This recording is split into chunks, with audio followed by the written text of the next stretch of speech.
It wasn't as though Cecilia supported Schwartz. She simply denied that he was sick. But when Harrison came to her with blatant evidence that her previous attorney had been killed by her husband at present, she could no longer defend his sick rituals of disciplinary action against Phoebe and Jesus Shitfuck or herself. The question was how to file a divorce against her husband, who was cracked out beyond all recognition. But Harrison had a co-op already in mind. No harm, just forced active listening. Klaus stood in the living room, bewildered. Fundat mumbled, and his new computer translated, "He no harm, for he is a monster." Both of them glanced at the hideous creation and sighed. It was sad. Despite his new ability to communicate, no one ever responded or talked to Fundat. It was forbidden. Besides, you turned to stone if you looked directly at him. Some people called it a myth, but whoever saw them stare it straight in the face anyhow. And you never can be sure as shit they'll never risk it. The room smelled like vegetable soup. Good Christ, Klaus. I hope the rest of this state doesn't smell this putrid. Harrison made a face. It's Frederick. He spits his soup everywhere when he's happy. So don't give him any soup! God damn it, Klaus! I think he's making you dumber. The computer blurted. "He was no very nice." Turn it off, would you? Harrison asked. Klaus flicked a button on his and implanted in his son's neck. Sorry, he gets excited. Now, Harrison continued, we'll need string and a pogo stick. What's the pogo stick for? Klaus asked, arms crossed. Sheer enjoyment. Then they argued over buying a pogo stick for the ambush. After all, Klaus would be paying all the expenses of capturing George Gunter Schwartz. But in the end, Klaus's skill as an attorney failed him, and soon he would be sifting through orange and neon green pogo sticks for no other reason than Mr. Harrison's sheer enjoyment. Klaus was too kind-hearted and easily taken advantage of, therefore, but highly respected. Shit, you know I respect him. Their plan was uncanny and only in extreme idiocy do I say that. They had decided to rig Schwartz's house and have him tied to a stationary object so as to receive Cecilia's message of divorce. Weathersbury called it a gas and was glad to call Reverend Schwartz himself, granted that he was not being tapped, and lure him into his house away from the apostolic errands. Wolfsheim naturally scoffed at this idea, pointing out its illegality and irrationality. The argument began at Henry's office. Are you people crazy? If we want him arrested, then let's call DCFS or the FBI. This isn't a pirate ship. We can't just capture him. Jesus. See, here, pause it for a second. Jesus Christ, Henry, where do you draw the line? This man is a grand wizard. He beats his wife. You know this. Have you reported him to DCFS? No. And you want to talk about ethics? How about eye for an eye, Henry? Chapter 15. Not to mention Harrison. Not to mention Harrison here. He says he obviously killed Mr. Hanfordshire. Dr. Weathersbury was annoyed. Klaus was on the couch laying down. Clark, how could you ever approach me with this insolent idea? It's disrespect. Pull the jealous rod out of your ass, Henry. You can't even admit that you're a Jew. What the hell does that have to do with it? Ask Dr. Wolfsheim, Klaus. He is the one preaching about integrity. Something you call a low priority, Klaus retorted. Klaus, I'm offended. I thought we were all allies here. Besides, I haven't proposed that we go in and kill the man. Okay, Henry, if we're all crazy, why is Harrison in on it? He's the law enforcement agent here. Harrison looked up from Wolfsheim's papers. Henry, do it for freedom. I am free. That's the point. I don't want to go to jail. You'd sooner get a medal where I come from, Harrison said, crossing his arms. Where? Uganda? South Africa? This is America. Breaking and entering. Adult napping. It's illegal. I'm a doctor, and apparently I have more sense than a corporate lawyer, a cop, and a Pulitzer Prize-winning psychiatrist. Milwaukee's best, Clark smiled. Wolfsheim looked paranoid, but slightly interested. The office was as silent as a Pollock in New York. Chapter 16, 2. The Days of Wealth. I have work to do. We'll talk about it later, maybe. Wolfsheim was flustered. The days of wealth had seemed to have died. Although Felix Gorman was still mailing checks from New Jersey, Klaus received a letter in the mail explaining how Judd Fathernrich had become a lawyer. Judd was Harold P. Kangaroo's cousin. Harold was inviting Klaus to another barbecue, which sparked him a question in Klaus's mind. Who was it that blew Fred 100? Which is the English translation. Who blew his head off, or chin rather? Klaus was sure it was Schwartz, and he was right. It was the good disciple, the monkey killer, who had handed his son the explosive. This was how sick Schwartz was. Imagine a poor handicapped mutant in a wheelchair, Then imagine a scruffy priest handing this sight for sore eyes an explosive bottle rocket. Without proper evidence, Klaus concluded, scapegoat or not, the bag of shit was responsible. No more waiting. The time was now. Now for action. Klaus got into the Audi. 5 o'clock p.m., dinner time. He pulled up to the parish parking lot. It was Saturday, which meant that there would be a 5 o'clock service. God granted it was televised. God granted it wasn't televised. Klaus was going to kick his ass. He brought F. Hundot to watch. The fruity airs seemed to vanish about him as he stormed into the cathedral. Reverend Schwartz's hands were held high above to hush the congregation. He dropped his staff at the sight of Klaus. The altar boy scurried like an A-bomb was about to hit. "You fascist," Klaus proclaimed, and he took the reverend by his lapels and smashed his skull on the altar. The first altar boy pissed himself. Leecher came out of the stage and unlocked the tabernacle, removing a 9mm. The tabernacle, by the way, is where they keep the host, the body of Christ. Not guns. But by then, Klaus was halfway to his car. Schwartz, whose nose was obviously broken, was laying on the altar face first in his own blood. Leecher went running to help Gunter, but slipped in the altar boy's pee. The people froze in horror and stared at the screwballs on stage. What in Sam Hell was a gun doing in the tabernacle, and who was it that had assaulted the disciple? It wasn't a monkey, but a skinny German fag. When he was reported to the police, Harrison took the job. "What the hell were you thinking?" Klaus looked proud. "Klaus, if it weren't for you and you'd be in jail. You don't just waltz into a church and deck the priest." "He's no priest. He's a commie and a monkey killer." "Nice expression," Harrison burbled. "The Klan members praise him with that title, and the goddamn Christians call him a disciple.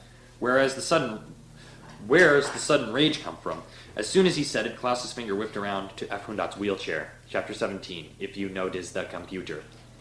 If you notice the computer, you will see that black holes are the only possibility. "You see that chin there?" Klaus's face was red. "No, Mr. Oppenheimer." Harrison rolled his eyes. "Exactly." Klaus grinned. Harrison was confused. Now is not the time. There's a pogo stick in the driveway I'm just dying to hop on." Klaus made an annoyed face. "My son no longer has a jaw because it was blown off by a bottle rocket." Presently the two came upon a pause. And it was Schwartz who did it.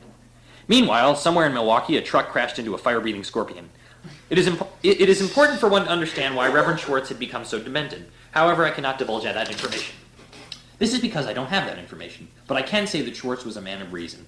It may seem incredible to hear me say that, but the credit is simply in the knowledge. Knowledge, of course, that Schwartz had logical justifications behind everything he did. He simply ignored the fact that they were all based on fictitious injustice, and he blamed the African race for the poor weather conditions and taxes. He believed strongly in axon evolution, an Aryan belief that Negroes and Jews, for some reason, are responsible for their own degenerate evolution.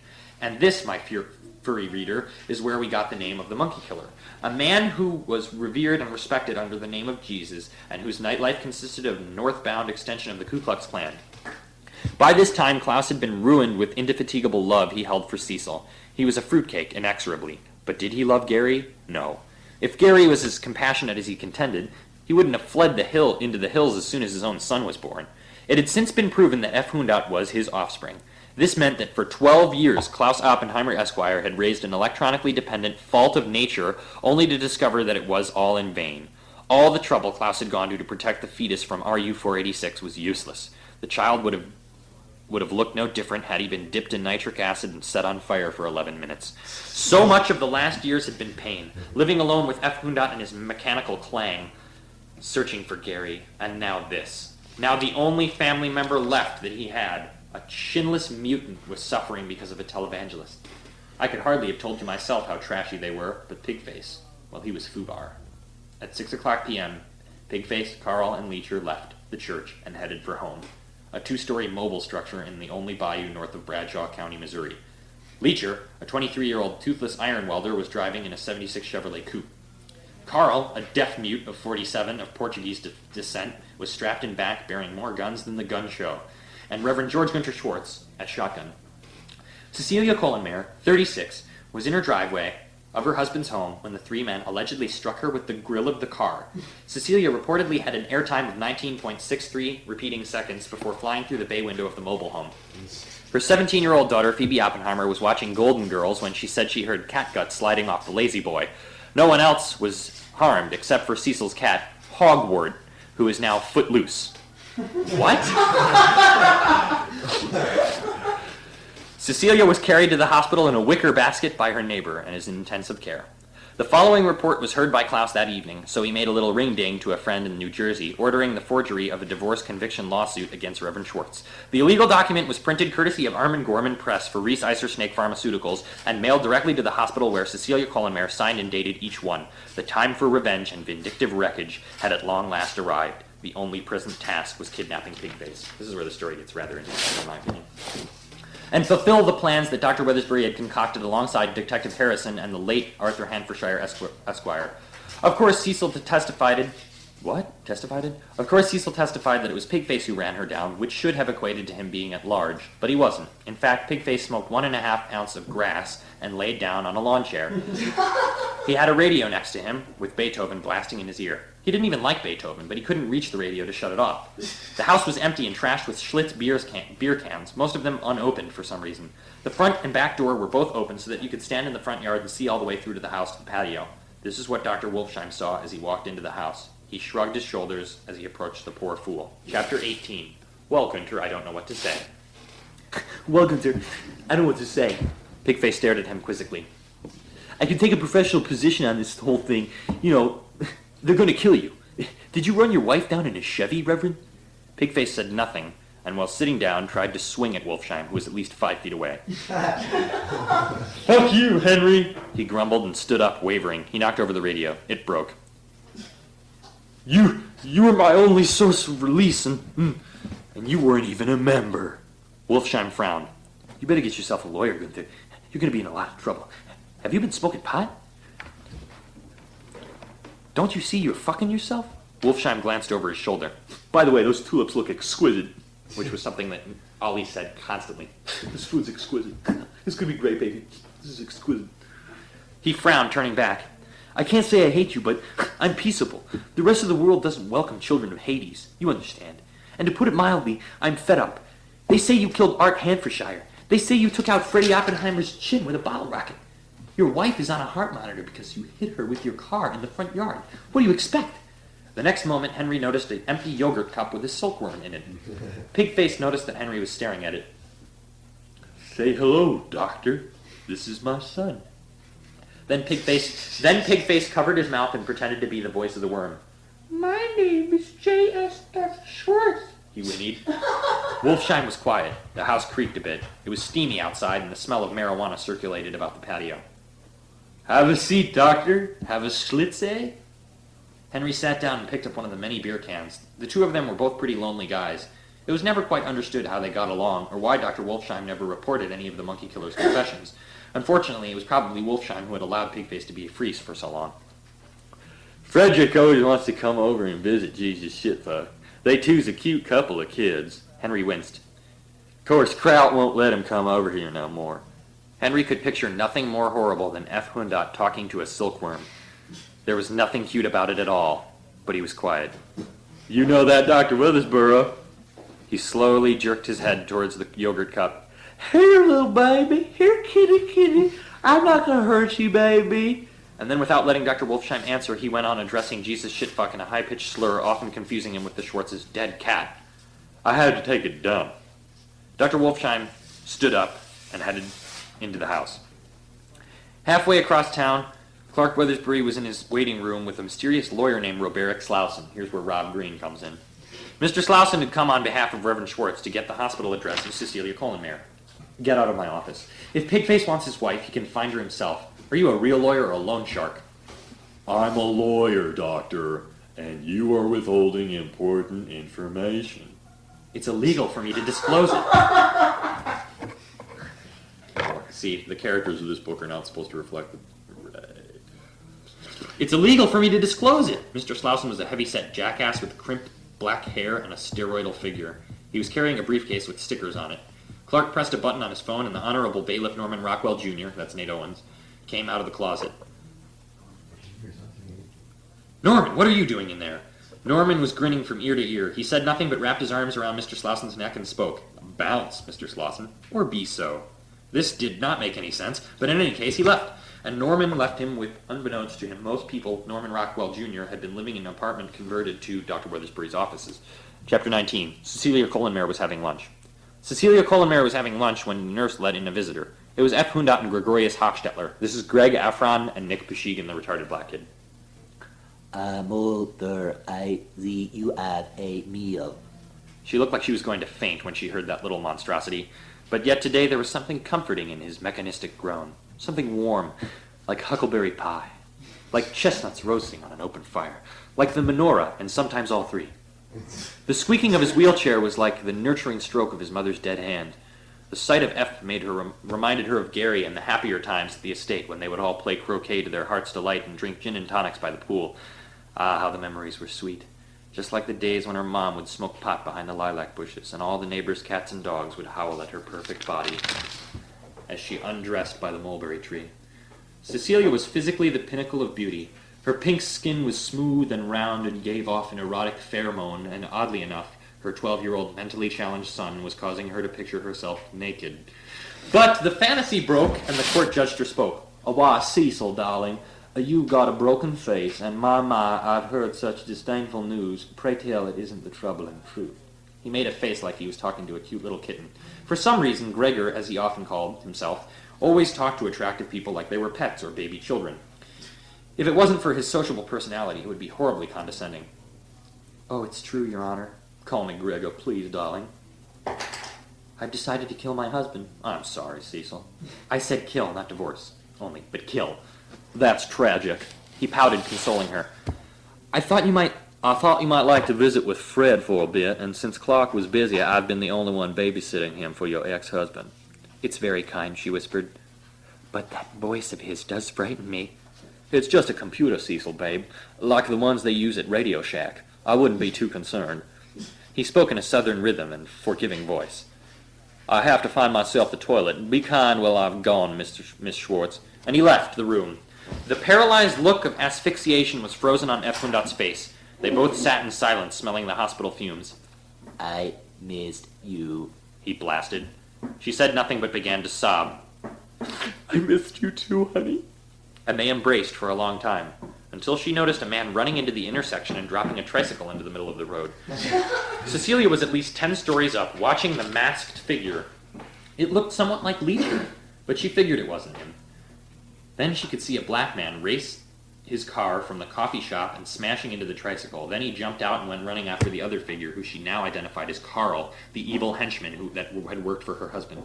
"Freddie, dear, will you open that window for Mommy?" "Yes." He wheeled over and hit his face on the TV stand. He reached up and opened the window. Detective Harrison was audibly heard to have said, "Motherfucker, white boy!" as he chased after Carl. "Okay, shut the window, Fred," she said frantically. The judge came into the room and said, "Well, I've got to return your young 100 here, so we'll be on our way. I wanted to give you the card of an excellent lawyer I know. Perhaps you might consider him for Wednesday's case. It was lovely to see you again outside of my courtroom." Chapter 20. Yes, goodbye. "Yes, goodbye, motherfucks, white boy." F. Hundat said as he wheeled away. The judge looked at him and cross-eyed. "This child is the eighth wonder of this world, my lord." I don't even think you're going to hold up in a courtroom, Reverend. Wolfsheim had now guzzled 4 or 5 beers and was getting hot where he sat. "It don't matter as long as she's on her knees." Pigface is obviously won over the 8 by far. His reason grew less and less every joint. "You ought to stop smoking that grass. It'll give you, it'll make you stupid. It'll give you amotivational syndrome," Wolfsheim warned. "I already got hay motor vacation syndrome." The two of them went on back and forth when Pigface started feverishly writing something down. It was a song. It looked like this. Everybody look. Written by not me. This is something John Black handed me one day. The words to it are, "I'm on a mission from God. He told me to abort. Abort the babies. Get out those coat hangers, men. You've got some baby killing to do. Ever heard of poison in the baby bottle? Waste of flesh, babies. Live the dream, infanticide." That was handed to me about it. And the only way he secured it was by writing "written by not me" at the top of it. At the front of the house, the doorbell rang, and Dr. Weathersbury stormed through the house. "This," he wailed, "is DCFS material, Mr. Schwartz, and I don't think it's going to help your case much. The courts don't defend monkey killers, least of all the ones who are negligent." He stormed into the backyard, triumphantly holding Carl in handcuffs. "No!" Pigface cried, and he tried to jump up, but fell. Harrison suddenly stopped by the fence and went over to Pigface. He handcuffed him and held him open to flogging that Dr. Weathersbury had initiated with a rubber club. Klaus came around the house. "Dr. Wolfsheim, are you still holding a candle for the monkey killer?" Klaus cried. In stupor, Wolfsheim rose and socked Carl between the jaws. Everyone cheered. "I came here to kill Gunther." "Did you know that louse isn't even German? His first name's George." "Like my last name. Shit!" Harrison piped. Then there's a picture of these enormous worms from South America right here. Where? Those are earthworms from South America that they pulled over the ground. Those are some dang big words. That's the size of a black man's penis. What? Well, the jig is up. The jig is so far up, it's with the geese, monkey killer, so prepare to meet my fury. Klaus yelped, winking at the sunlight, and then it began. Klaus again transformed from his gay self into a live G.I. Joe, and began boxing a defenseless George Schwartz. Carl said nothing but tried reaching for a beer. And get this, boys, old Harrison here tells me Carl's been stopping traffic with newly discovered Milwaukee Scorpion. Klaus began to laugh, and then he kicked Carl in the gut to prevent him from taking the luscious beer. Clark remained calm as he walked Carl over to the fence. "Harry, if you'd escort Reverend Schwartz over here so I can speak with him." Wolfsheim stood up. "Please, Doctor, the pleasure would be mine, I assure you." Why Wolfsheim had all of a sudden become so interested in the revenge was beyond the others, but they welcomed his brutality. So there they all were, Henry, Clark, Harrison, and Klaus, facing Pigface and Carl in the hot July sun. "Cecilia," Harrison began, "is filing for divorce." For a brief moment, Pigface tried to jump forward, but was jerked back onto the fence by his wrists. Klaus wiped the hair from his forehead and punched Gunther in the face. "Fellas, what's the matter?" Carl at last said. Everyone began yelling at once. You lying sacks of shits, what's the matter?" cried Dr. Weathersbury. "You are to be taken to court in 4 days from now. In the meantime, you can suffer starvation, sunburn, and insatiable mosquito bites. May God curse you till then." And Clark left. "I work for the Lord, gentlemen. You forget this." "Man is God," Clark said without turning around, and souped. Harrison, Henry, and Klaus left the 2 handcuffed men to the fence. And that was that. "Have you always been a retard, son?" Gregor struck up an awful subject in the car as he drove Hefnut home. Unfortunately, yes. Gregor marveled at Hefnut's face. "So is there like a single diagnosis or what?" Hefnut stared forward and did not move. Not because he wanted to, but because he could move nothing but his pterodactyl arms, which were good only for scraping tar off the belly of freight train cars. Is that Nick Sheen? Yeah. Tay-Sachs with a hint of fetal alcohol syndrome. "Oh," said the judge as he pulled into Klaus's gate. "Well, Junior, I hope I haven't worn your batteries out or anything. Here we are now. It's been quaint." The judge opened the car door just as Klaus came out of the house to greet him. "So, Mr. Hochstetler, how was she?" He meant his wife. "She is just as lovely as she ever was. Mother of pearl, Klaus, have you been drinking? You're standing all crooked." Chapter 21, because there's dog shit. "That's because there's dog shit all over my foot. I'm alcohol-free." "That's a shame, Klaus. I was hoping you might offer me a drink." "Why, you and me and Freddie, we could all have one. I'd love to see this marvelous attraction of thing off his hinges, if you know what I mean." "Your Honor, my son is 12, and he was born with fetal alcohol syndrome. I think booze is the last thing he needs." Gregor grinned abashedly and walked back to his car. He removed a flask from his pocket. "To better circumstances, Mr. Oppenheimer." Klaus waved. "To better times, Your Honor." Klaus felt a trembling inside. The hours were slow. He should have asked to make sooner the court date, but Gregorius was halfway down the road. It was difficult to think that everybody was safe for the night. Chapter 22, Good Night to Dr. Weathersbury. So he said good night to Dr. Weathersbury and Dr. Wolfsheim and Harrison George, and all 3 left the estate, and it was just Klaus and his son, Frederick Hundot, and the enormous house. Cecilia finally gained the strength to look at the card in her hand. It read, Mr. Klaus J. Oppenheimer, Esquire, General Attorney, Reese Icer Snake Mock Easy, Incorporated, 222 Northwest Boulevard, Milwaukee, Wisconsin, 610-467-7201. The doorbell rang at the office of Felix Gorman in New York City. The receptionist, Martha, opened the door. Good day, Martha. My name is Roberick Slauson. I have an appointment with Mr. Gorman. Let me just show you to Mr. Armin, then. I said Gorman. Felix Gorman, not Walter Armin. Walter is dead. It's Neil Armin, and his brother Harold now. Well, I need to see Mr. Gorman, Martha. Roberic was annoyed. Well, naturally, Mr. Gorman is at a meeting right now. Then a voice came out of the intercom. Martha, you're a goddamn liar! Now send the gentleman in. Roberic dusted off his jacket and went in angrily. Mr. Gorman was sitting at quite possibly the largest desk Roberic had ever seen in his entire life. Welcome to Resizer Snake, Mr. Slauson. How can I help you? Slauson explained that he wanted information, or dirt, on Klaus Oppenheimer and said he was willing to pay a large price for the documentation of such records. At the finish of his request, a bizarre-looking red-headed man in thick glasses and baseball cap stood up from behind the desk. Truly, you must be an unsavory bastard, The man exclaimed. This, Mr. Gorman proceeded, is Neil Armin. He co-owns this corporation. Neil raced over to Roberic. I, in many years of corrupted scrupulation, have never heard a more outlandish request. I can but pray, surely you're joking, Mr. Slauson. Do not respond, Mr. Gorman snapped. Your explanations are a waste of time. I can hardly fathom why anyone would make such a lie up about my friend Klaus. You are dirt and shameful, Neil. Our lawyers, God say our lawyers are not like this. The two of them were theatrical and began prancing about the office like they were doing ballet together. You know, Felix, I couldn't say. Mr. Slauson, perhaps you are simply misguided like most of your kind. Despicably you will meet an untimely fate if you continue this poor camaraderie with your fellow man. Am I askew in any of my observations, Felix? No, I had hoped not. Now, Mr. Slauson, I can safely speak for both my brother Harold and Mr. Gorman when I say we love Mr. Oppenheimer, and I think, unfortunately, that you, Robert, have just wasted whatever price a flight from Midway to Kennedy costs, because I'd no sooner put my Johnson in a guillotine than release any such information adhering into the misconduct and misemployment at the hands of Klaus Oppenheimer, so you can take yourself a flying fuck at a rolling donut and depart. See? Neil returned to the desk and sat down on Mr. Gorman's lap. Well spoken, Neil. What do you think, Roberic? He said nothing but stood up to leave. He looked terribly embarrassed. Mr. Slauson, may I make a suggestion? Roberic bit his tongue. Yes. I suggest you hurry up and get your ass out of my building before I have the circus take you out. There once was a song about a bird that saved the city of Milwaukee from Russian invasion by notifying the president before an attack. This song was printed in huge letters above the witness stand in Gregorius's courtroom.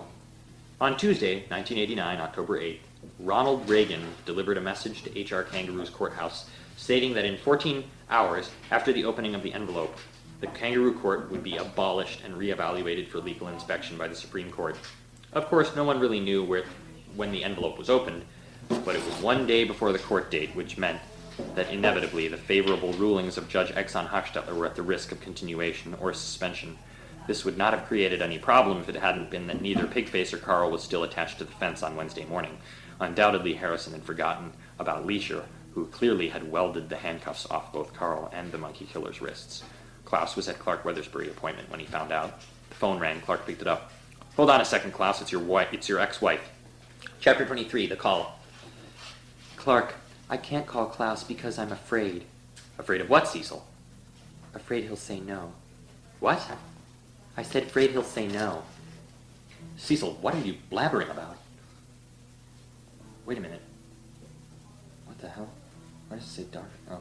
Arthur Hanfordshire is dead. No shit, Cecilia. He's been buried 8 or 9 days now. What's your point, babe? I need a lawyer. Clark turned his head from the phone. She wants you as her lawyer. What? Klaus was stunned. Listen, Cecil, it's all set up. Klaus will defend you to the death, won't you, Klaus? He's there? What? I said he's there? Sure thing. Well, you might want to talk to Klaus. The court is at 1 o'clock p.m., you know. Chapter 24. There was a great ringing. Then there was a great ringing of phones, and Clark was startled by it. It was Detective Harrison calling to say that both Carl and Pigface were not at home. This possibly was the most tragic news anyone could hear of. Now, this is the other best part of the story. It doesn't make a lot of sense, though, so pay attention. Generically, the Spanish district has never before seen a great thunder, a maxim of which proportion is no longer feasible measurement. Julio Epren wore a hairnet as he compiled the faxi-taxi Szechuan imports in the back of the drugstore. He, being an unrelated party to any affiliate of the present troubles, was a carefree and mentally perplexed individual on the brink of social oxidation given the proprietal limits of forthcoming. His head hurt this morning. He bought a bottle of Sleepap by Resizer, a combination of acetaminophen and, of course, and unbeknownst to our hero's conscious, diphenhydramine. These petty Class 5 hypnotics hardly weaned effects from Julio, who had fought many a medical phenomenon Now, on this particular morning, he felt strictly aroused, though there was no present stimuli. He had worked many years alongside the back of the drugstore, pondering the extensive answers to impossible enigmas such as the monosyllabic languages of South African magpie hybrids. But of course, these sort of prospects were Mexican Type B nonsense, and I agree. But this Wednesday, Julio had a more unambiguous question in mind. Why had he been sold only half a bottle of Sleopat? Why was his miserable existence plagued with corn syrup pornography, headachy meatball ruffians, and 50% Jack the normal quantity of over-the-counter lame-ass drugs? Why him? Why such a valiant cohort of common man to be the bitch of societal rock-dwelling crapola? Why must he continue stroking the externalist's German automobile only to return to a life of fatigable suspensions from slacker half-ass employees, crappiest job at the White Hen Pantry, while barely coming across a mental idiot who can give him their toothless blowjobs and candy corn tablecloth fucks? Like he was supposed to conquer these infallible pimplious shitjacker misfortunes. And why were only the Spanish brats the ones who had to pay? Fuck televangelists and their contribution-only salvation. Fuck the democratic justice and $200 bi-monthly gift that Ron R. Reggae managed to pick out of his ass with a stray spring roll. Speaking of which, why weren't the red gooks getting the brunt of pollution and galosh splash from Mr. Corporate Ladder, I climb it like an 8-footed monkey outrageous? He kicked an empty milk carton at an orange cat. Why had his brilliance been wasted on used tampons and Brillo pad Tea Party circle jerks with the other Chicanos? There was a lot of trash around Milwaukee. Julio should have gone while he had the chance, or at least never come. But there were only vague memories of him as a God-fearing Nicaraguan running aimlessly through the woods with his mother's dead feet wrapped together in like binoculars, the nugget baboon. And then there's a picture of him in Nicaragua. Nugget baboon. Chapter 25. I guess it was all relative, though. Soon enough his day would come. Soon enough the boxcar children would be wailing his name, begging for mercy with the rest of the Jews and Catholic drunkards. Oh yes, for Julio it was only a matter of time before everyone said, "Hola," and mined for American peso. Remember the Alamo, his fucking dying ass. Patooey, a century of horse piddle, and this was all society had to show for its sores. Now the relation. Something to be demanded at this juncture, for I'm sure you are equally curious as I am when I first heard of Julio. So I am sorry to bear the news that the connection in time comes. Pigface was now far from Milwaukee and had in fact gone to the Racine, Illinois, that's actually in Wisconsin, I believe, to get a special kind of lamb's wool for a leecher who was constantly freezing. I guess Racine produces good wool. Dr. Wolfsheim was in his office when the phone rang. It was Klaus, who explained to him that his Afro-omniscience was once again surfacing. This was impossible to explain, and so instead he took a chance and took Wolfsheim as though it were the truth. He told Wolfsheim that Pigface was on his way back from Illinois with a wounded Carl and an intact leecher.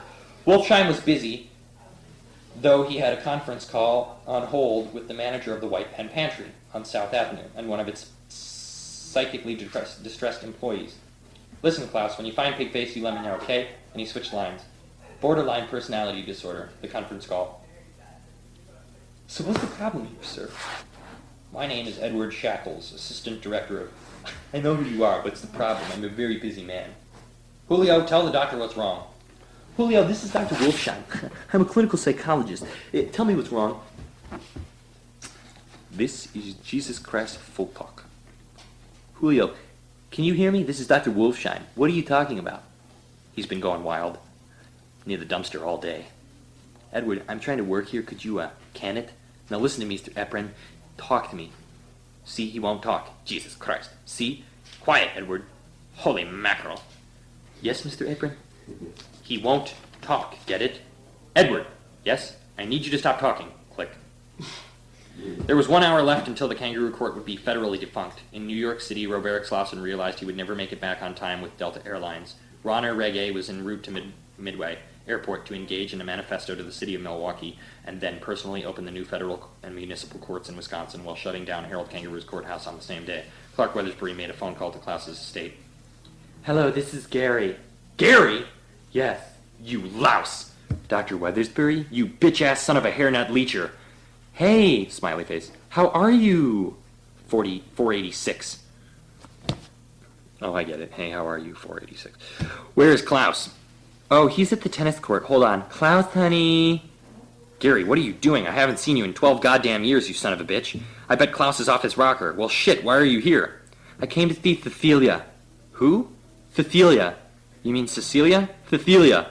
Like Cecilia? Yes. Well, put Klaus on the phone, will you? Here. Clark? Klaus? Is he for real? Yeah, you should see his new style. Okay. Right, well, Ron is coming into town, and I thought you could speak to him. You know, maybe you could get him to keep the courthouse open. Look at me. You're on drugs. The frickin' guy's last name is Kangaroo. Take judicial system and jerk me off with it. Christ, Oppenheimer. Ronald sat up with his scotch and looked wearily at Klaus. My wife is in danger, he peeped. So is my presidency. Now, Ops, you'll know I think you're a swell kid. Forget your wife and come with me and Lady Bird Johnson. We're gonna go surfing on the Dead Sea and swing around to Kuwait. It'll be a riot. President's just randomly in his house. I can't leave Cecil and the kids. I love her. Them. Oppenheimer, you're as queer as a $3 bill. Come off it. We'll take a tour at Chernobyl. While we're out east, it's only 5 hours from Moscow. The KGB has a new amusement park, you know? I'm sorry, Ron, but that's the way it's gotta be. Klaus lowered his head and began to sulk. The sound of the crowd on the other side of the stage was sounding anxious. Come here, the president said. He led Klaus out the door and onto the stage before Milwaukee Stadium. I'd like to introduce an old friend of mine here. This fellow's swell. You might remember him as every man's countryman. The crowd then remembered the old army ad in which Klaus's muscles once adored. They cheered. Oh God, oh God, oh God, I'm gonna have an aneurysm. Gary was in the front row, panting and waving his arms. In New York, Felix Gorman was cheering at his television set. My buddy, the president continued, is in a bit of trouble, and he thinks the Kangaroo Courthouse, whose destruction I am summoned, should be sustained a week or two more. And I figured, let's make you, Milwaukee, America, the ones that choose, eh? Swell, swell. Because this country is you, the people. The crowd was going crazy. So, Milwaukee, America, yay or nay, eh? Then there was a pause, and then 2 minutes of indiscriminate screaming. Reagan turned his head to Klaus. You got it, Ops. Make me proud, kid. Swell, swell. You can say that again, Ron. You got it, Ops. Make me proud, kid. Swell, swell. A dusty Chevrolet pickup pulled into an ordinary white hen pantry. A not-so-ordinary Spaniard went jogging back to the icebox from the dumpster when the driver yelled, Get out of my way, McSpick. Julio Efren grabbed a handful of ice and threw it at the pickup window, which then collapsed. Pigface shielded his face, and his truck went awry and smashed into the green fly buzz dumpster. Edward Shackles came galumphing out of the pantry, waving his arms like a white hen. Wait a minute. Edward Shackles came galumphing out of the pantry, waving his arms like a white hen. Julio got up on the truck door, opened it, and dragged Pigface out. Better be sure of your guardian angel, father. And with that, Julio Efren threw Pigface into the back of his Volkswagen and locked the door. Down with the man. End injustice, Mr. Shackles. Julio, you're fired! Edward Shackles was flustered as he said this and went storming into the store. As he did this, he bumped into Henry Wolfsheim, who was on his way out of the store. He saw Julio Efren dragging the monkey killer away. Halt, thief! The monkey killer's ours! At 7 o'clock p.m., a call was received by Klaus Oppenheimer informing him of the capture of George Gunter Schwartz. At 8 o'clock p.m., many libations were therefore imbibed. Clark received the call at 8:10 p.m. and was asleep and shit-faced by 8:16 p.m. At 9 o'clock p.m., Cecilia Cullenmare and Gary Carr III made love in the pool house at the Thompson Hotel. At 10 o'clock p.m., Harrison George and Judge Gregorius woke Norman Rockwell Jr., who was dreaming of dancing on your grave, no doubt. At 11 o'clock p.m., Phoebe was called and was safe for once. At midnight, Afhundat's battery ran out. Out. Out. The sun was beating hard against the office windows. It was early morning, and the sound of chickadees rang through the air. Norman Rockwell Jr. woke up to the sound of Dr. Weathersbury's keys hitting the door. The clang was a high-pitched reminder that today there would be a hearing of excellent magnitude. Clark raised his brow as a jet plane flew wildly overhead. Robert Slauson was in that plane. What time is it? We got about... Oh, it's 11:58. The sun had risen quickly and was already providing sweltering heat. A Milwaukee trolley strolled by, there are no trolleys in Milwaukee, by the way, breaking the quiet silence of Townville Corners, which was the public office/apartment complex where Dr. Weathersbury worked. It was also home to a mortician, studies laboratory, and a pediatrician's office. Clark punched in the numbers of Oppenheimer's estate. As he waited, he drew a grin upon himself, realizing what a grand life he was presently enjoying. Not only had he money, renown, and a successful private practice, but his theories on the origin of abusive thought process were widely accepted throughout North and South America, and now as he dialed his most important patient's phone number, he realized he was on the brink of pinning a publicly known psychopathic murderer with, of course, the help of another doctor, a lawyer, a detective. His fantasy was broken. As a 9:30 a.m. appointment barged in, Gary stood at the threshold. "Hi!" Smiley face. "Hello, Gary. It's great to see you again. How long has it been?" "A baker's dozen." "I'm sorry?" "A baker's dozen. 12. 12 what? 12 years, Clark?" "Please, Gary, have a seat, would you? Now, where on God's earth have you been? And don't smile at me like that, you half-wit. This isn't a game. Your family, the family you left loved you. You left them twisting in the wind. Now, wait a minute. Nonsense! I've been waiting a baker's dozen. You left them out to dry. Clark, it's not... Their pants were dancing with figs. What? Gary, you're lucky I scheduled this goddamn appointment. I ought to have Mr. Rockwell come in here and remove you. You haven't given me a remote chance to explain. Well, forgive me. 12 years. Have you ever seen him? Who, goddammit? My son. What in the Sam hell are you talking about? Freddy 100, my blasphemous creation. There was a long, uncomfortable silence, and Gary began to cry. "My face," he said. "My face was once as grotesque as this. This was... This is surgical advancement to the max potential. My beauty is Frigmerm's doing." "Who?" "Frigmerm. Have you completely lost your mind? You hardly make sense." And suddenly the door opened, and a stranger appeared, as was the custom. A tall old figure with a blue pinstripe suit on and heavy lowered shoulders. "Good God, what are you?" "My name, Dr. Weathersbury, is Frigmerm. I am an enormous talking fish, as you might have noticed." "I didn't." "Gary here, my product." "I beg your pardon?" So now there's talking fish in the picture. "Product, doctor. His elegance, his mobility, his agility, his daintiest fingertip is my creation. Every word he speaks, he does so because of my science. He was born like the other 101 individuals with Haley's chorea, pituitary mayhem, in other words.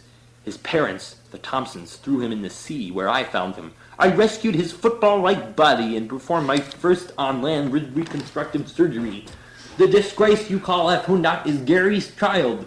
When the vile baby was born, Gary came in search of me, hoping that I might one day save his offspring. It took him 8 years to find me, Dr. Weathersbury, and today I am here to perform before the courtroom. Rest assured it is still functioning. A similar operation." The fishman held out a fin for him to shake. He wouldn't touch it. Clark pressed a button on the phone. "Norman, there's a talking fish in my office." Norman came in. "You saw it too?" "Clark, I tried to stop him." "It's okay, Norman, but would you please come in my office?" "Mr. Frigmerm." "It's just Frigmerm." "Frigmerm, this is my friend, the bailiff, Norman Rockwell, Jr.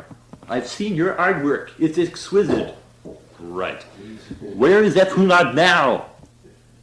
"Why are you here, Frigmerm?" "I cannot say. I followed Gary." The conversation went on like this for a number of hours, until the time for court at last had come, and still the persons Carl and Leacher had not been found. The medical doctor who delivered F. was summoned for court so as to testify that the child was born with a chin. And now, December 1979 to January 1980, Colin Mayer and the People versus George Gunter Schwartz. I think we might have to go. Where? And I think we're recording now. Good. Okay. Sweet. Now, in this particular case, every square inch of the room was under great surveillance, for the public was eager to learn the charges brought up against the popular televangelist. The death of Arthur Hanfordshire had made headline news, and now the accusation that a priest had been the executioner was uncanny. Not to mention the involvement of Klaus Oppenheimer, who had recently been seen on television with President Reagan, pleading for a 2-week extension of the rulings held at the Kangaroo Court. That whole manifesto was broadcasted. Judge Gregor had never seen a more packed courtroom. The defense, Pigface, his lawyer, Mr. Slauson, his witnesses, Leacher and Jesus Shitfuck, the prosecution, Cecilia Colin Mayer, her lawyer, Mr. Oppenheimer, and his witnesses, Phoebe Oppenheimer, Dr. Stuba, that's Stephanie Cole's character, Henry Wolfsheim, and Frigg Merm. This scene includes Norman, that means Nate, Judge Gregor, that means Greg Efron, Klaus, myself, Pigface, John Black, Roberic, Rob Green, Henry, Ollie, Frigmerm, it's a giant fish, Leecher, I don't know, Dr. Stuba, Stephanie, Clark, Adam Steffler, Detective Harrison George, like the Beatles, except he's black, Cecilia, Kristen Watson, Mr. Neil Armin, who didn't have a pre. Mr. Oppenheimer, you may begin your charges. My client and myself, though I need no defense, charge Reverend Schwartz with armed battery, intent to murder Frederick Hundat Oppenheimer, physical assault on and participation in attempted espionage of Reese Iser Pharmaceuticals, and first-degree murder of Mr. Arthur Hanfenshire. I call my first witness to the stand. Hold on. Mr. Slauson, Reverend Schwartz, how do you plead? Objection, Your Honor. Pointless question. Dr. Weathersbury, you are not part of this case. Now, if I need you removed, you will be removed. I'm sorry. Okay? Good. Reverend White, proceed. I plead not guilty. Not guilty? Not guilty. Sit down, Mr. Schwartz. My first witness, Your Honor, is F. Hundat. Now, it proceeded that Klaus questioned his deformed son about the 4th of July barbecue. Unfortunately, Frederick was unable to recall any such barbecue, and it seemed very damaging to his case, for as it appeared, the entire allegation seemed untrue. So Klaus called Dr. Stuba to the stand, the female doctor who delivered F. Hundat some 12 years ago. She testified that Frederick had indeed been born with a chin. She also made a point of describing in detail the chilling experience. However, because there was no medical action taken on July 4th, there was virtually no proof that F. Hundat lost his chin on that date. And because of compounded palsies, he did not remember being handed the firecracker. So there was no way to prove that the monkey killer was responsible. And seeing as they were the father and son, Robert Slauson argued that it was just as likely that Klaus Oppenheimer blew his son's chin off purposefully and tried to pin it on Reverend Schwartz. On the issue of the barbecue, Slauson called another witness to the stand. Your Honor, I would be pleased to introduce the popular and respectable godfather of Western rock and roll, Mr. William Nelson. Out of the blue, Willie and the gang came from the rear of the courtroom whistling The Yellow Rose of Texas or one of those other goddamn songs. Willie, did you or did you not perform for Mr. Schwartz on the 4th of July? Yes, sir. Do you recall any explosion? Better yet, do you even remember the boy in the wheelchair? Christ! How could you miss him? He looks like a dolphin boy. I'm sorry, I don't know what that is. It's a dolphin. Boy. Dolphin.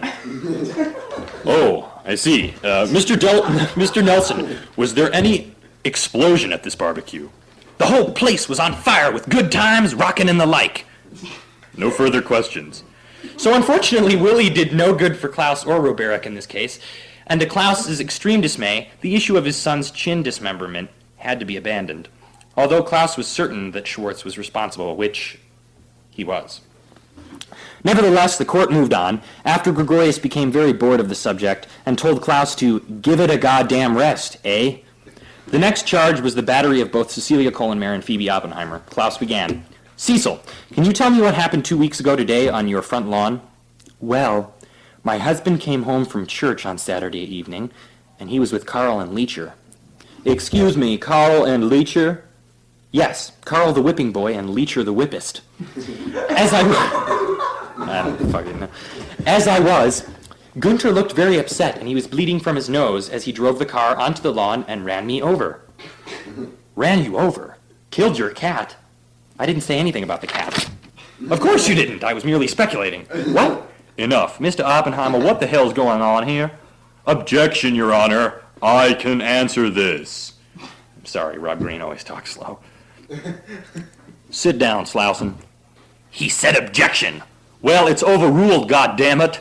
Don't contradict me, Schwartz. Slauson, I'd control your client if you want to survive this loss. What loss? Now, unfortunately for Slauson, Reverend Schwartz's membership in the KKK was widely known at this point, and already Gregor had suspicions surrounding the death of Arthur Hanfordshire. To pin him, Klaus used Cecilia and Detective Harrison George. Detective Harrison, have you ever been to a KKK hearing? Yes. Now, what are you, an obviously black Negro, doing at a meeting like that? Investigating. I'm a detective. Did you know Arthur Hanfordshire, God rest his soul? Yes, I did. Is it true that you both went undercover to a meeting headed by Mr. Schwartz? Yes, we did. We were beaten badly afterwards by Leecher and Carl. Now, of course, Klaus knew this because he was with them that night. Was Arthur opposed to going? He was always a strong activist against Reverend Schwartz. Do you mean that Schwartz knew Mr. Hanfordshire? Yes, Mr. Hanfordshire was Cecilia's lawyer. He got her custody of your children the day she met Gunter Schwartz. Yes, that's right, now that I recall. Arthur was a damn fine lawyer. Yes, he was. Objection, Your Honor. He's leading the witness. Sustained. What's your point, Mr. Oppenheimer? I mean, what is your goddamn point? Okay, you're really starting to offend me now, so please stop using the Lord's. He was such a fine lawyer. And he was black to boot. If you ask my honest opinion, Klaus, if Reverend Schwartz was inclined to believe that his wife was going to press charges, he would have no trouble removing her wonderful lawyer to screw up the charges. And I mean that, Mr. Schwartz, in the most insulting way. Hanfordshire pushed for your meetings to be shut down. Besides, how could you deal with being defeated inevitably by a black man? You, in cold blood, killed my good friend, you stinking pig from hell. Die, goddamn you, die! Enough! Sit down, detective. Jesus Christ, Lord. This is slowly getting out of hand. As I remember, Mr. Oppenheimer, the last time you and your wife were in my courtroom, I had to throw my gavel at you. You threw it at Arthur, Your Honor, and you wouldn't have any courtroom if it wasn't for me, you a-hole. Remember the manifesto by the skating rink? Ronner Reggae? Who the fuck is Ronner Reggae? Jesus, I tell you, what is this man talking about? Don't call me an asshole, Klaus, or I'll have Norman Rockwell kick you deader than a doornick. Like I said, Gregorius was from deep south. So as they moved on, Roberic Slauson called Cecilia to the stand and re-questioned her regarding the incident in the front yard of Schwartz's home. If I remember correctly, Mrs. Kohlenmeyer, you said your husband was bleeding from the nose as he drove for your precious face. Yes. Did it ever occur to the court that Reverend Schwartz might have been suffering a hemorrhage to the brain and was not aware of his wife's body on the lawn? My flagrant ass! Quiet, Clark. Go on. Did that occur to you, Cecil? He was laughing out the window. So it didn't. No further questions, Cecilia. I'd like to call Dr. Stubuth to the stand. You want to call me, Mr. Slauson? Yes, Lily, if that's all right. Well, I'm Klaus's witness, Mr. Slauson, so what does that mean? He's cross-examining you, Lily. It's fine. Go ahead. You sure, Klaus? I don't have to, you know. It's fine, Lily. Go ahead. Dr. Stuba, have you ever seen my client before? No, Mr. Slauson. Well, nevertheless, it is possible that 2 weeks ago, Saturday, Reverend Schwartz might have suffered a stroke or bleeding within his cranium. Mr. Clausen? Slauson. Whatever you like. Reverend Schwartz was bleeding because Klaus rightfully knocked him upside the head. Oh, my God. Klaus? As in this lawyer right here? Yes. This Klaus? Yes, Christ! Lily's right. I walked into the church and punched him for blowing my son's chin off, the bastard. Good God. Dr. Stuba, were you withholding information from the court? Hell no. Stop swearing at the judge, damn it. Norman, I can defend myself. Mr. Oppenheimer, is what Lily Stuba just said true? So you don't believe me? Of course I do, darling. Reverend Schwartz, sit down. Mr. Slauson? I'm not done. Sit down, or Norman will sit down. What? Nothing. Forget it. Reverend Schwartz, if Klaus invaded your sanctuary and assaulted you, why didn't you call the police? I'll tell you why. He's a goddamn psychopath, that's why. One more time, Dr. Weathersbury, and that's it. Okay, I'm sorry for trying to save your fucking life. Enough, Clark. I mean it. Okay. Instead, it appears, Schwartz, you decided to run over your wife. Why is that? Because only she would prompt her ex-husband to attack me. If Cecilia was against you, she wouldn't have given up the Oppenheimer wealth for your trashy mobile home, you freak. Now why? I'll tell you why. It's because he thought Cecilia told them. About what? About the firecracker incident. Which is why I attacked him in the first place, because of my son. He's not even your child. He's Gary fucking Carr's child.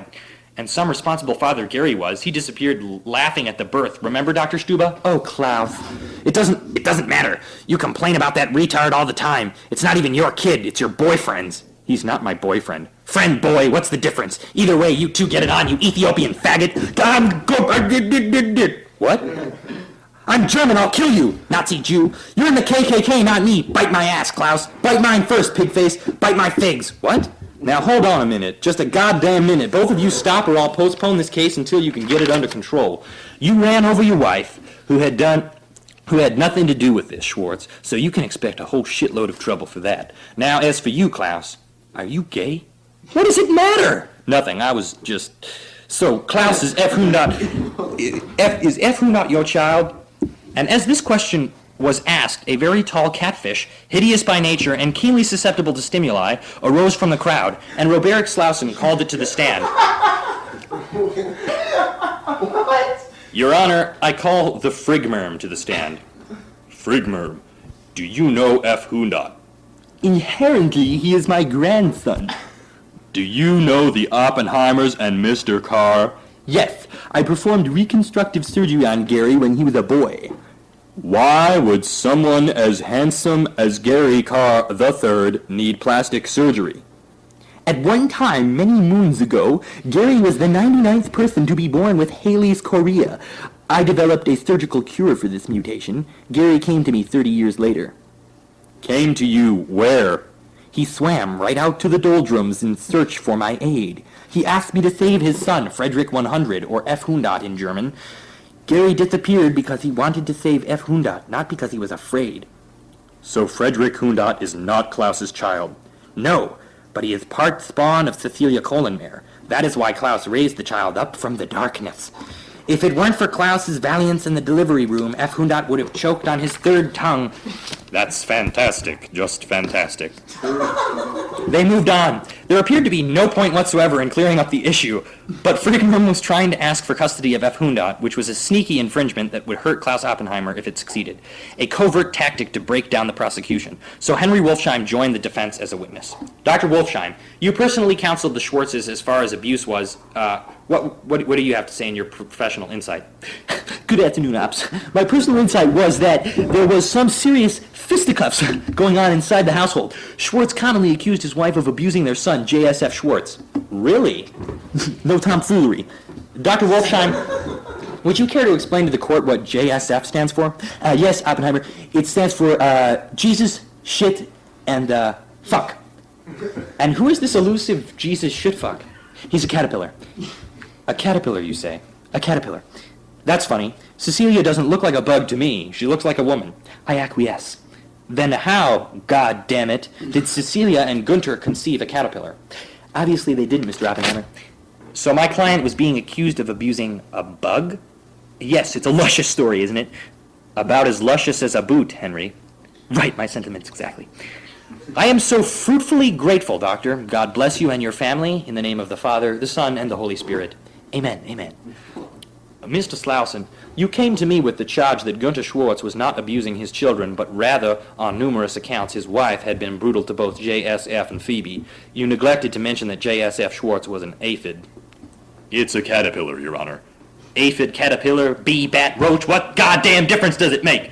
There is no child in this charge to abuse. You insult this courtroom.